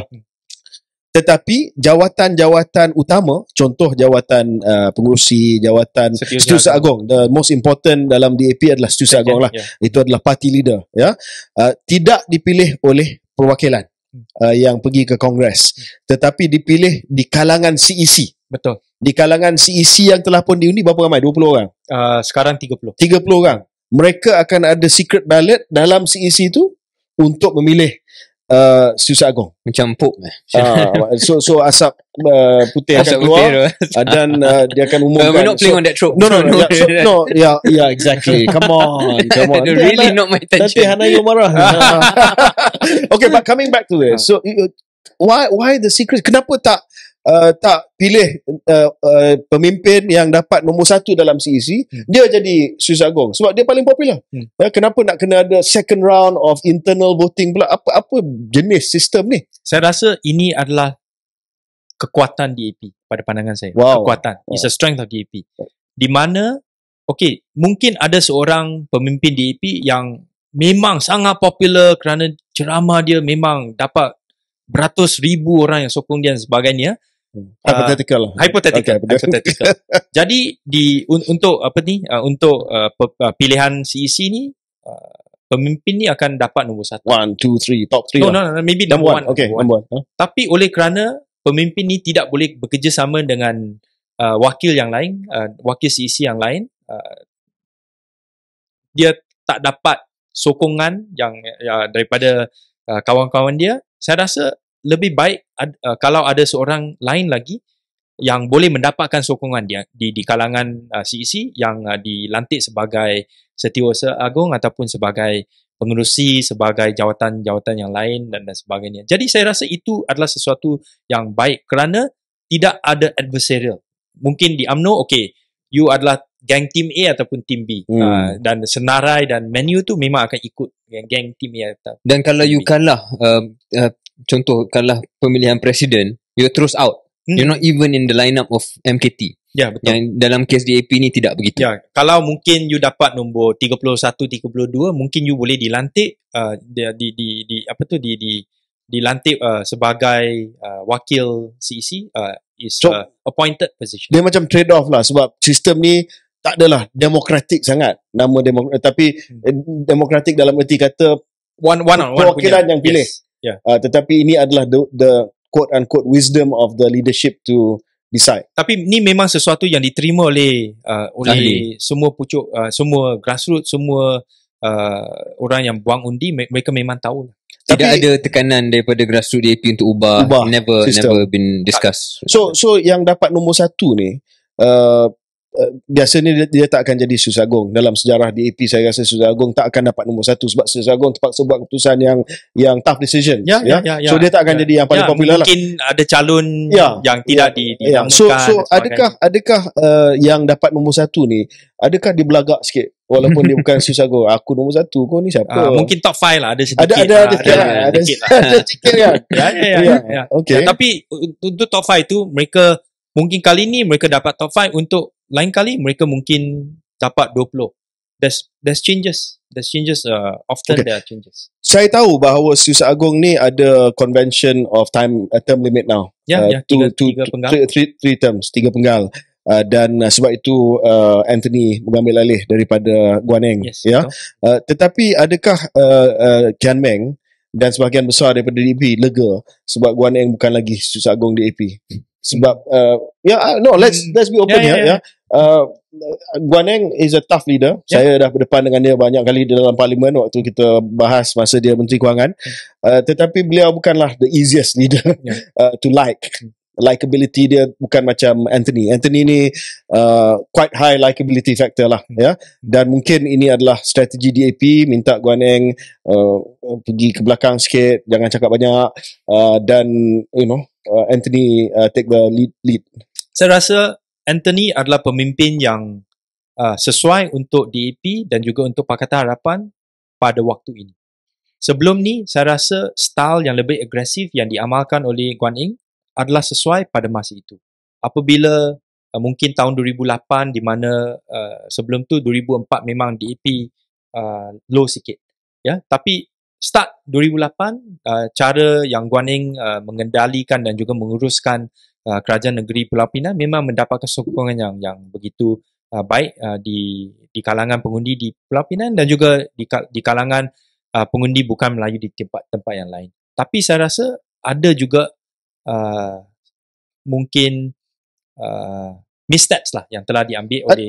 Adakah mungkin keangkuhan beliau pada waktu 2018 masa jadi Menteri Kewangan, kenyataan-kenyataan yang dibuat terhadap kerajaan Sarawak sebagai contohnya, kerajaan ni pendekatan yang sangat kombatif masa parlimen, yang agak tak bagi peluang kepada orang cakap, yang meremehkan hujah-hujah daripada orang lama, menyumbang kepada sedikit sebanyak kepada kejatuhan kerajaan pada masa itu. Okey, pada pandangan saya, terus terang, saya mengambil jawatan sebagai pegawai kepada Lim Guan Eng waktu dia jadi Menteri Kewangan. Sekejap saja sebelum. Tu masuk sekejap. 2 bulan. Saya rasa jawatan ni memang merupakan satu jawatan yang ada banyak cabaran. Dan mungkin shift dari jawatan ketua menteri di Pulau Pinang, apabila di Pulau Pinang tu memang tempat yang kecil, agresif, boleh lah, tapi once you go to federal, the game has changed. You are talking about international engagement, statesman sikit lah. Jadi saya rasa change of that direction Guan Eng tidak buat dengan sebaik yang dia boleh buat. Dan saya beri 2 peristiwa. Satu ialah di Sarawak, di mana beliau telah pergi ke Sarawak, ada mesyuarat di kalangan ahli DAP Sarawak, dan beliau kata mungkin di bawah kerajaan GPS ni Sarawak akan bankrupt dalam masa 3 tahun. Jadi bagi saya, sebagai seorang Menteri Kewangan, that is something that you cannot say. It should not even cross your mind. Jadi itu memang adalah satu, saya rasa adalah step up yang besar. Satu lagi ialah pasal tarik balik peruntukan yang diberikan kepada UTA, kepada KETA, College Tunku Abdul Rahman. Pada masa itu ada ramai penyokong DAP di kalangan masyarakat Cina yang bantah ni. Tapi apabila setengah, bukan saya, tapi ada pemimpin DAP yang lain yang meluahkan perasaan yang mungkin tidak setuju dengan keputusan ni, Guan Eng biasalah gunakan style dia untuk this is my call, I will live with the consequences. episod ni jadi monster episode. Saya nak cakap sikit lagi and then maybe have some opportunity to talk about investment. Yeah, maybe KJ. one question, one more from me about Sure. DAP. Then Okay. yeah, okay. Kembali kepada apa yang kita cakap mungkin 5-10 minit yang tadi, iaitu berkenaan dengan grassroots DAP dan keadaan mereka dan juga DAP secara keseluruhannya melihat keadaan kerajaan perpaduan sekarang. Maybe I go straight to the point lah. Adakah how much do you think, berapa banyak lagi yang Pakatan Harapan perlu swallow compromises? We're talking about GLC appointments, cabinet appointments, benda-benda yang memang 6 bulan lepas DAP tak akan terima lah. Tapi terima disebabkan bigger picture, disebabkan apa-apa saja perkiraan politik. How much more can the DAP grassroots swallow, you think? Terima tu satu hal lah. Tapi ada juga saya tengok kadang-kadang komen boleh puji Zahid dalam social media. I mean, okay lah, terima okay lah. Sure, Tapi, you know, sampai and dia dah gone beyond. sampai jilat tu. Oh, wow, man. Pada saya rasa untuk grassroots DAP dan mungkin juga pemimpin DAP, red line itu adalah kebebasan bosku. The red line's been moving lah. But that one I think is something that is quite serious. Jikalau kerajaan unity government ni dilihat oleh grassroots ataupun sebahagian daripada pemimpin DAP yang telah go above and beyond to expedite the pardon of bosku, saya rasa ini akan mencetuskan ketidakpuasan hati. Ya. Ada isu, saya rasa pelantikan GLC semua tu boleh swallow lah. boleh swallow kerana bukan appointment GLC tapi untuk appointment agency. Ada juga saya rasa pemimpin DAP yang dilantik sebagai pengerusi SPAN dan sebagainya. Saya rasa mereka macam Charles Santiago, saya rasa beliau memang seorang yang berkaliber yang boleh ambil jawatan seperti itu. Tetapi apabila your own member dapatkan jawatan seperti itu, susah untuk mengkritis orang lain yang mendapatkan jawatan. Ya. Tapi yalah, saya ingat doktor faham maksud saya, compromises in other areas dalam kerajaan sekarang which goes ini. back to the point yang saya buat tadi. You cannot guarantee that DAP will hold on to 95% of the Chinese vote. I don't know. Okay, daripada saya, observation ataupun pandangan dan juga soalannya yang terakhir untuk DAP, segmen DAP. Lepas tu kita akan pergi kepada segmen yang terakhir. DAP selain daripada image di kalangan sebahagian besar pengundi masyarakat Melayu yang masih lagi melihat DAP chauvinis dan sebagainya, DAP juga dibelenggu dengan persepsi pengaruh keluarga. Keluarga dan ikatan keluarga biasa dalam politik, tetapi dalam dinasti dalam DAP agak ketara.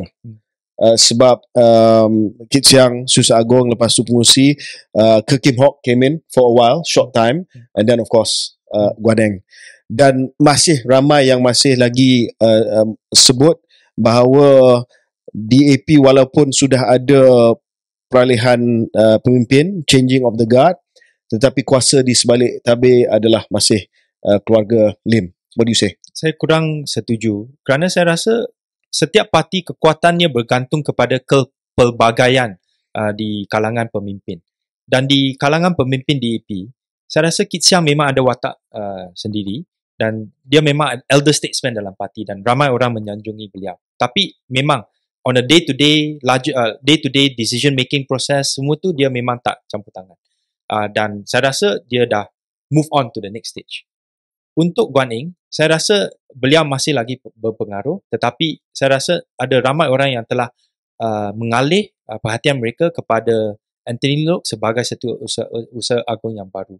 Dan mungkin saya boleh add sikit yang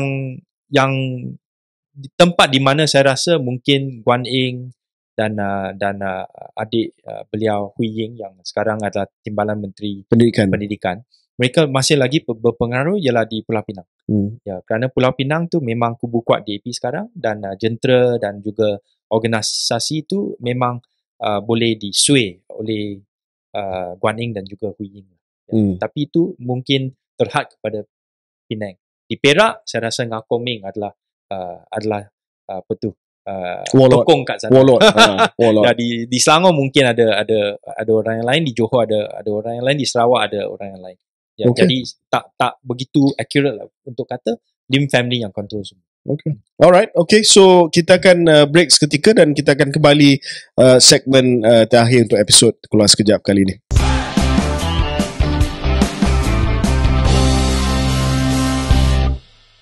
Okay, kembali kita ke segmen terakhir dan episod yang paling panjang Keluar Sekejap setakat ni. Tapi saya kena kata mungkin episod yang paling terbaik episod yang paling quality stuff. I agree, completely agree. Dalam Keluar Sekejap ni kita bukan hanya nak cakap tentang current issues, tentang politik, benda yang sensasi, tapi kita nak bagi peluang juga pada Dr. Kiam Ming, seorang yang berpengalaman dalam pelbagai kapasiti sebelum ini, untuk bercakap soal polisi sedikit, dan khususnya berkenaan dengan pelaburan. Kita sedia maklum, macam KJ kata tadi, bekas Timbalan Menteri MITI sewaktu Pakatan Harapan 2018 tempoh hari. Doktor, maybe open-ended question. Apa pandangan tentang beberapa langkah-langkah bukan hanya dalam kerajaan perpaduan ni, tapi sebelumnya juga National Investment Aspiration, kita dah ada blueprint. Kemudian nampak kerajaan sekarang ini dan PMX tidak rewrite the script, they taking and they adopting NIA. Do you think it's sufficient? What do you think the big challenges that lie ahead untuk realise NIA's aspirations? Bagi saya rasa continuity itu adalah satu perkara yang memang dialu-alukan oleh pihak pelabur. Misalnya, saya rasa salah satu perkara yang baik yang dibuat oleh mantan Menteri MITI iaitu Datuk Seri Azmin Ali ialah untuk ratify CPTPP, iaitu satu perjanjian perdagangan bebas ataupun FTA. Dan ada pihak yang memberi tekanan kepada Datuk Seri Anwar PMX untuk menarik balik pengiktirafan ataupun ratifikasi CPTPP. Selepas saya diberitahu, selepas MITI membuat presentation dan membuat argument untuk mengekalkan ratifikasi ini, kerajaan perpaduan juga setuju untuk continue. Pada masa yang sama, ada juga saya rasa komitmen kepada NIA dan sebagainya. Tapi saya rasa yang lebih penting ialah apakah naratif baru yang kerajaan UG ni ataupun kerajaan perpaduan ni nak sampaikan kepada pihak pelabur. Tak boleh kata, okey, setakat Malaysia adalah satu tempat yang baik untuk melabur oleh kerana US-China punya tension dan sebagainya. Apakah naratif yang baru di mana, okey, ini adalah kehandalan Malaysia, ini adalah kebaikan Malaysia, dan ini adalah polisi yang baru yang kita akan memperkenalkan untuk memberi lebih keyakinan kepada pelabur untuk datang ke Malaysia. Saya beri satu contoh. Sebelum ni, ada keputusan yang dibuat di bawah Kerajaan Perikatan Nasional untuk mengubah syarat MM2H, diperketatkan lagi, dan dengan cara yang saya rasa adalah tidak begitu baiklah kepada pihak yang nak datang ke Malaysia untuk tinggal sini, untuk melabur di sini dan sebagainya. Dan oleh kerana sekarang Singapura kos untuk penginapan kat sana, untuk membuat operasi kat sana dah tambah dengan begitu tinggi. So what are we doing about that situation untuk memberitahu kepada profesional, kepada mereka yang nak buat mungkin satu op center kat sini dan sebagainya? What are we telling them? What is the narrative we are telling them? Come to Malaysia to invest. About narrative, Doktor, back to kembali pada kerajaan perpaduan, kita dah hampir 5 bulan, 6 bulan. Kalau sikitlah kritikan, what is the narrative? Saya nampak belum ada naratif itu diwujudkan. Ya, betul. Economic vision tu satu hal lain yang mungkin kita nak bincang. Saya nak bincang KJ maybe the next episode. Tapi naratif untuk menarik pelabur ni still tak ada bagi saya. So just nak follow up daripada soalan Syaril. Okay, kita tolak ke tepi lah benda-benda yang kita tahu semua merupakan skandal kewangan terbesar dunia. Tapi zaman Najib, bosku, betul ke tidak, dia ada clear economic that was the narrative. story. ETP dia, dia tahu ETP dia ada sasaran dia nak jadi bagaimana high nak income kerjasama country. dengan Singapura dan Betul, sebagainya. dan segala-galanya follow daripada itu. Sama ada setuju ke tidak dia rapat dengan China untuk One Belt One Road dan sebagainya, tetapi itu adalah sebahagian daripada dia punya vision dia. I'm sorry, tak ada sekarang ni. Tak ada lagi. Mungkin buat masa sekarang saya rasa ada sedikit macam complacency. Complacency adalah kerana US China ada tension, jadi pelaburan tu memang akan masuk kepada Asia Tenggara dan Malaysia memang akan menjadi beneficial. Tapi itu default. Saya tak setuju dengan complacency ni. Saya rasa kita perlu ada satu strategi yang lebih bersasak, lebih tepat, dan saya rasa sekarang Zafrul dengan Liu Chintong tengah update new industrial master plan, dan terus terang I'm a part of the review committee, tapi saya rasa ada perlunya untuk memberi satu naratif yang lebih kuat, lebih tegas. Tapi Doktor, MITI minister memang besar function dia, tapi however good, betapa baik pun Tengku Zafrul ke, story ni, naratif ni must come from the top. It must come from PM. Saya nak sambung juga. Ni Kian Meng kata tadi sekarang ni Menteri MITI dan MITI, now it's still called MITI kan, Ministry of Investment, Trade and Industry. Zafrul dengan Chintong sedang buat new industrial master plan untuk menjadikan naratif baru ni. Tetapi ini bukan Perdana Menteri yang terkejut jadi Perdana Menteri tau. He's been auditioning for this job for his life, so you assume that andaian dia adalah dia dah ada visi ekonomi yang dia nak bawa, bukan setakat tata kelola, tapi there's something that's going to come hot. Saya setuju. I agree with that. Saya beri satu contoh. Saya rasa satu naratif yang diperlukan untuk kita bangkitkan dengan lebih tegas lagi ialah digital economy. There's one important point which buat masa sekarang memang sesuatu yang tidak dihangatkan dan tak ada champion. Jadi saya rasa ini adalah salah satu tempat yang perlu diperbaiki. Follow up on this digital economy. Buat masa sekarang kita tidak ada satu ketentuan sama ada 5G punya single hosted network punya policy akan diubah. Dengar ada mesyuarat khas Jemaah Menteri pada esok hari Selasa. Saya dengarlah ura-ura kata ada. Jadi ini merupakan satu perkara yang penting dari segi ekonomi digital. Tapi apabila isu yang penting ni tidak ada satu hala tuju yang tegas, then we will see what is happening now. The lack of focus and direction on certain investment narrative and also economic narrative. Sebab bagi saya, walaupun kami di Keluar Sekejap telah menyifatkan lawatan PMX ke China sebagai kejayaan. Saya setuju. Berapa? How much was it? 170 billion. The most ever. Tapi bagi saya itu plain vanilla lah, benda-benda yang biasa lah. Dan itu pun MOU. Facilitation and is one important. Of the MOU probably accounted for 50%. 80 billion adalah labur dari China, Rongshan, petrochemical. So dan benda tu bukanlah strategic narrative yang pergi cari benda tu. It was all work in progress. Dan telah gugur pada waktu PMX pergi ke China. Betul. Jadi saya rasa itu adalah satu perkara yang begitu penting. Apakah naratif dan juga policy yang perlu di-update supaya boleh mendapatkan pelaburan yang strategik kepada Malaysia?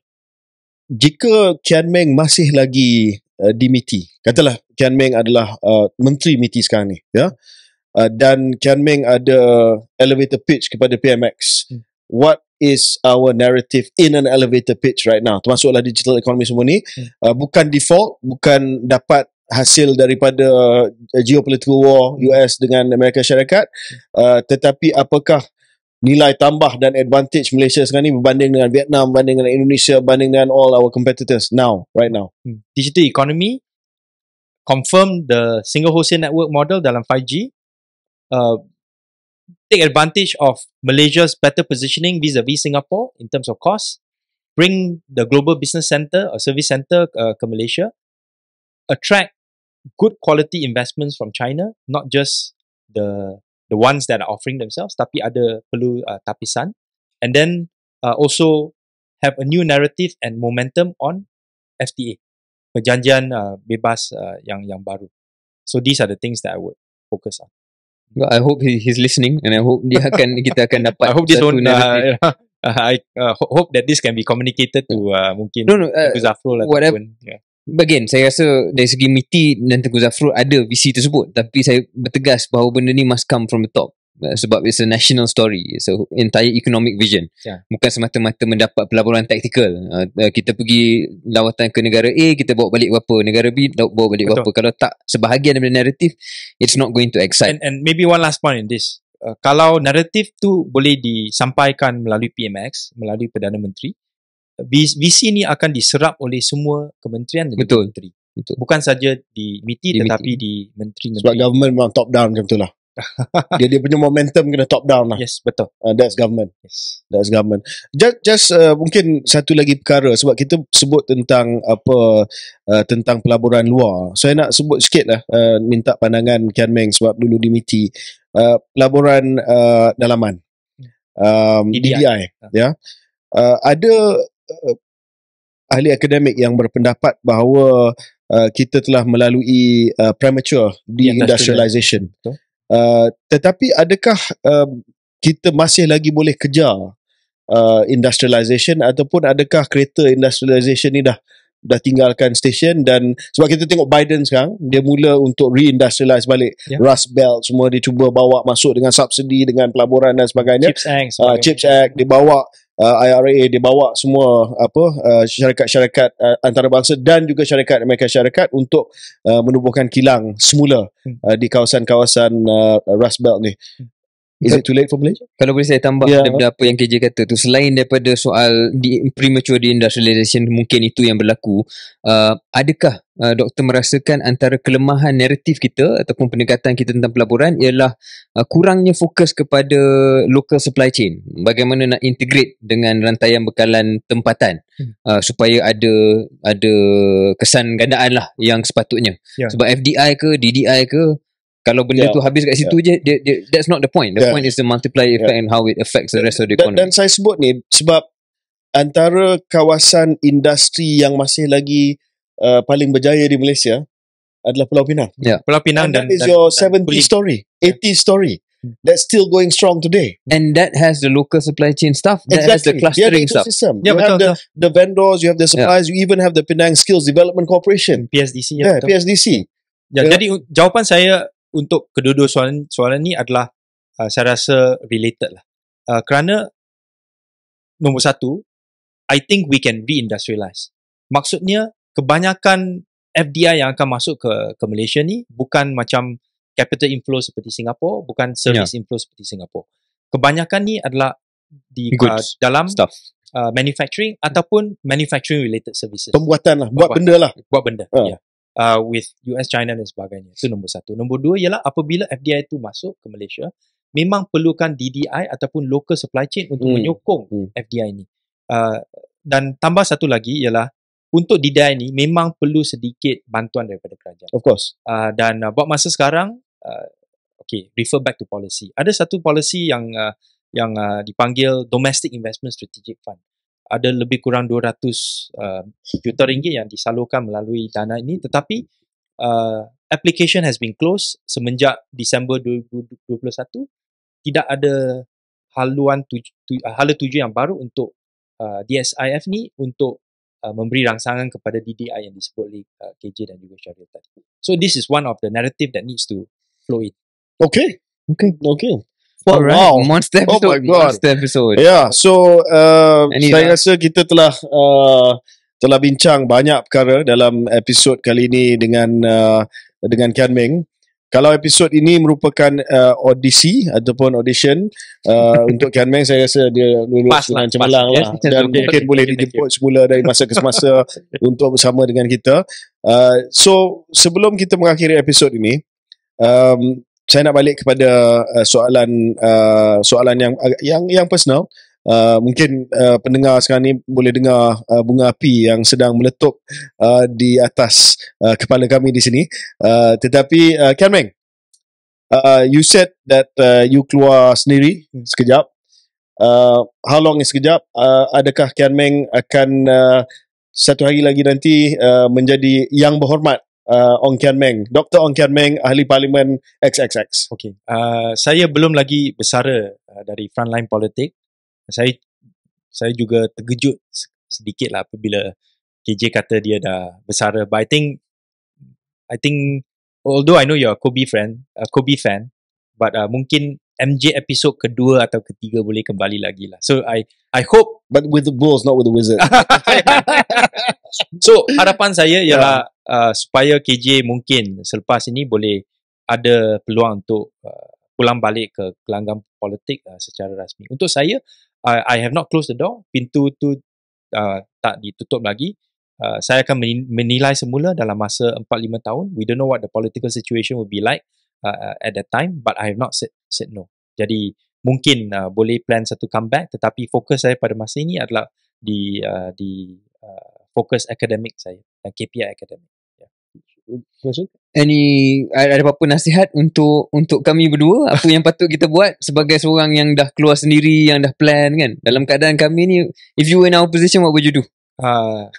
Untuk Syaril dulu, saya rasa Syaril masih lagi ada hadapan yang cerah dalam gelanggang corporate berdasarkan latar belakang anda, penasihat ekonomi kepada mantan Perdana Menteri, sebagai seorang bekas konsultan di McKinsey dan sebagainya. Dan saya rasa dari segi policy, dari segi pengalaman corporate, that is the direction I would go and take on different corporate hats and build up your reputation. So get out of politics. I'm done in politics. Not done. Tapi it's okay to build up your experience there. Mungkin boleh balik lagi di gelanggang politik lepas tu. For KJ, saya rasa berdasarkan pengalaman KJ sebagai Menteri Kesihatan, Menteri Belia dan Sukan, why not pitch for a position at an international organisation, UN agency, a global think tank or something like that.